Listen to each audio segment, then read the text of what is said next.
हा विजय हा आमचं गाव ग्रामपंचायत होतं तेव्हा अनगरण बाजूला एक 7-8 गावं आहेत.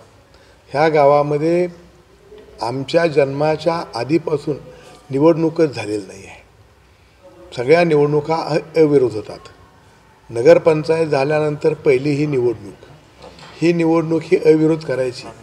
अशा प्रकारे आमच्या गाव आमचा परिसर ही परंपरा टिकवायची म्हणून करता प्रयत्न करत असताना काही तालुक्यातील मंडळींनी नाहक इथं निवडणूक लावण्याचा प्रयत्न केला, परंतु त्यांना त्यात अपयश आलं.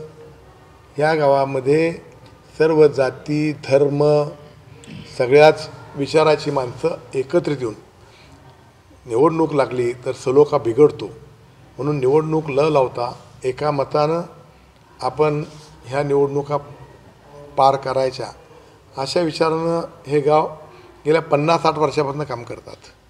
त्यामुळं तशाच प्रकारची निवडणूक व्हावी ही ग्रामस्थांची इच्छा आणि त्या इच्छेला आता भगवंताच्या कृपेनं यश आलं असं मी समजतो. म्हणजे काय आहे की आमच्या गावामध्ये कधीही निवडणूक नाही झाली आणि मग हे निवडणूक झाली म्हणल्यावर तरुण पोरं थोडे उत्साही असतात.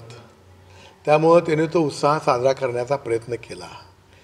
त्याच्यामध्ये आमच्या मुलानं जे काय तिथं वक्तव्य केलं त्याचं मी समर्थन करणार नाही, परंतु तसा तो माझ्या दृष्टीनं नाही, पण राजकारणाचा तो लहान आहे आणि म्हणून करता त्याच्या तोंडून जरी नकळत अशा प्रकारचं काय वक्तव्य गेलं असेल तरीसुद्धा मी त्याचा वडील म्हणून पाटील परिवाराच्या वतीनं, कारण मोठे पवारसाहेब अजितदादा आज जरी मी त्यांच्यापासून दूर गेलो असेल त्यांना अजितदादा कारणीभूत आहेत असं मी समजणार नाही.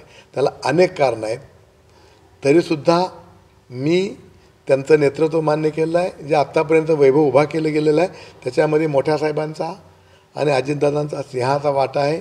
आमच्या मुलाच्या तोंडून न कळत उत्साहात म्हणा भावनेत म्हणा जे अपशब्द झाले ते अत्यंची ती व्हायला नको होते.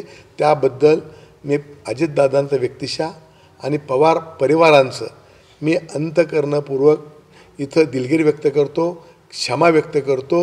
मोठ्या साहेबांच्या चरणी मी नतमस्तक होतो. माझी विनंती राहील की हा विषय आता इथं थांबवावा. आता थोडासा त्यांनाही राग असणारच आहे ना, कुणालाही स्वाभाविक राग असणारा, परंतु मी आपल्या मीडियाच्या माध्यमातून त्यांनाही विनंती करतो की आपला बी एखादा मुलगा असेल चुकला तर आपण त्याला पदरात घ्यायचं असतं. अजितदादांनी पार्थ असतील किंवा जय असतील तसा समजावा त्याला आणि त्याला पदरात घ्यावं ही मी आपल्या मीडियाच्या वतीनं मी त्यांना विनंती करेन. साहजिक आहे ना, ते कुठे मी नाव करू, म्हणून तर मी पहिल्यांदाच म्हणलं की तो लहान आहे, चुकला असेल तो चुकलेला आहे. भावनेच्या भरात जोशमध्ये मुलांच्या समोर बोलताना चुकून त्याच्याकडनं असा एखादा शब्द गेला म्हणून करता आपण आई जर मांडीवर लहान मुलांना घाण केलं तर मांडी कापत नसती, तसं तुम्ही मोठ्या मनानं ते संपून टाका विषयाची माझी विनंती आहे.